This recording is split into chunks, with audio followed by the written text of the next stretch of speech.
SLBC ద్వారా 45 టీఎంసీలు తరలించే పనులు 777 అడుగుల నుంచే ఎడమ వైపు power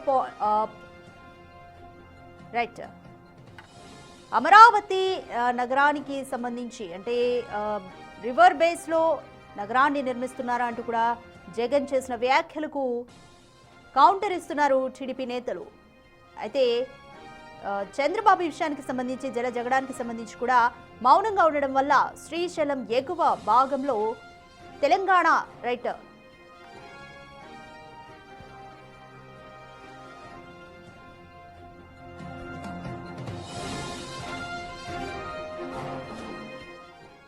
The fact is, what Chandrababu Naidu is doing is, he is building the capital.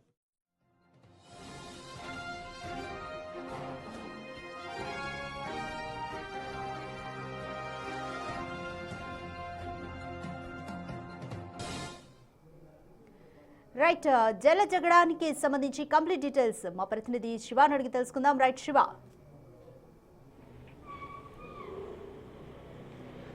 మొత్తం మీద చూసుకుంటే జలజగడం ఆంధ్రప్రదేశ్లో సరికొత్త వివాదానికి దారితీస్తుంది. ముఖ్యంగా రాయలసీమ లిఫ్ట్ ఇరిగేషన్కి సంబంధించి కూడా దాదాపుగా 1000 కోట్ల రూపాయలు ఖర్చు పెట్టి అనేక గ్రామాల ప్రజల్ని ఒప్పందాలు చేసుకొని అనేకమైన పనులు చేశాము, టెండర్ల ప్రక్రియకి శ్రీకారం చుట్టాము.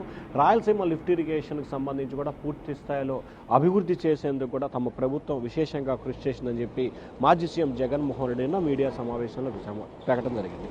ముఖ్యంగా రాయలసీమ లిఫ్ట్ ఇరిగేషన్కి సంబంధించి తెలంగాణ సీఎం రేవంత్ రెడ్డి అసెంబ్లీ సాక్షిగా కూడా డైరెక్ట్గా నిర్భయంగా కూడా ఆయన చెప్పాడు, చంద్రబాబు నేను ఒత్తిడి చేయడం మూలంగానే రాయలసీమ లిఫ్ట్ ఇరిగేషన్ ప్రాజెక్టు నిలిపివేశారని చెప్పి జగన్మోహన్ రెడ్డి చేసిన వ్యాఖ్యలు ప్రస్తుతం ఆంధ్రప్రదేశ్ రాజకీయాల్లో హాట్ టాపిక్గా మరి.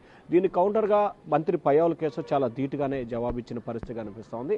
ఏదైతే జగన్మోహన్ రెడ్డి చెప్తున్నట్టు 1000 కోట్ల రూపాయలు ఖర్చు పెట్టారో ఆ 1000 కోట్ల రూపాయల ఖర్చు కేవలం డిపిఆర్కి సంబంధించి మాత్రమే ఆ పార్టీకి సంబంధించిన నేతలు కార్యకర్తలు కాంట్రాక్టర్లు దోచుకోవడానికి వినియోగించారు. కానీ ఎక్కడా కూడా లిఫ్ట్ ఇరిగేషన్కి సంబంధించి కానీ మిగిలిన ప్రాజెక్టుల నిర్మాణానికి సంబంధించి ₹1 కూడా ఖర్చు పెట్టిన దాఖలాల్లో కేవలం డిపిఆర్ కోసమే ఈ స్థాయిలో డబ్బులు ఖర్చు పెట్టారు. అనవసరంగా జగన్మోహన్ రెడ్డి ముసలి కన్నీరు కారుస్తున్నారు. రాయలసీమ ప్రాంతానికి ఆయన తండ్రి రాజశేఖర రెడ్డి కావచ్చు, ఆయన కావచ్చు చేసింది శూన్యం. సాక్షాత్తు పులివెందులకు కావచ్చు, రాయలసీమకు సంబంధించిన హంద్రీనివా ప్రాజెక్టు ద్వారా అనంతపురానికి కావచ్చు, అలాగే నగరి సంబంధించి చూసుకుంటే కనుక చిత్తూరు జిల్లాకు సంబంధించి ప్రతి ప్రాంతానికి రాయలసీమలో ఉన్న ఉమ్మడి 4 జిల్లాలు విడిపోయిన 8 జిల్లాలకి తెలుగుదేశం హాయంలోనే అప్పుడు స్వర్గీయ ఎన్టీ రామారావు దగ్గర నుంచి ఆ తర్వాత చంద్రబాబు, మళ్ళీ గెలిచిన చంద్రబాబు, తాజాగా చంద్రబాబు అనేక సందర్భాల్లో కూడా చంద్రబాబు నేతృత్వంలో రాయలసీమకు సంబంధించిన నీరును సస్యశ్యామలం చేసేందుకు ప్రయత్నం చేస్తున్నారు. అనేక ప్రాజెక్టుల నిర్మాణం ఏర్పాటు చేయడంలో టీడీపీ కీలకమైన పాత్ర పోషించింది. రాయలసీమ కరువు కాటకాలతో అల్లాడుతున్న దాన్ని ఇంకా ఎడారిగా మార్చేందుకు వైసీపీ సర్కార్ అవలంబించిన విధానాలే కారణం. ఇప్పుడు అనవసరంగా ముసలి కన్నూరు కార్చి తెలంగాణలో జరుగుతున్న రాజకీయ క్రీడా డ్రామాలకు సంబంధించి ఆంధ్రప్రదేశ్ వేదికగా చేసుకుంటూ జగన్ తన డ్రామాని కంటిన్యూ చేస్తున్నారని చెప్పి టీడీపీ నేతలైతే మండిపడుతున్న పరిస్థితి కనిపిస్తూ ఉంది. కానీ అంతిమంగా రాయలసీమకు సంబంధించి తెలుగుదేశం పార్టీ మాత్రమే లబ్ధి చేకూర్చింది. భవిష్యత్తులో రాయలసీమలో ఉన్న ఉమ్మడి 4 జిల్లాల్లో ప్రతి గ్రామానికి తాగునీరు సాగునీరు అందించే ధ్యేయంగానే టీడీపీ ప్రభుత్వం పయనిస్తుందని చెప్పి ఆయన చెప్పడం జరిగింది. రాజకీయం. Right, thank you Shiva.